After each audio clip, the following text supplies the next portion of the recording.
Hello ভাইজানেরা, চলে আসলাম Narina খেওয়াঘাট।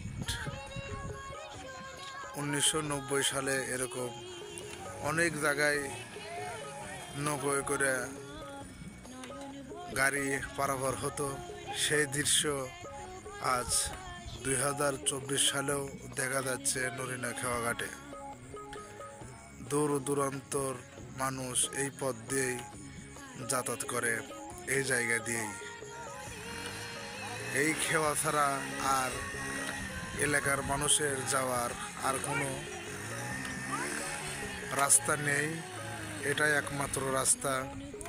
Motorcycle, রিক্সা, ভ্যানে মাল বোঝাই, ধান, চাউল, সরিষা এই পথ দিয়েই নেওয়া হয়।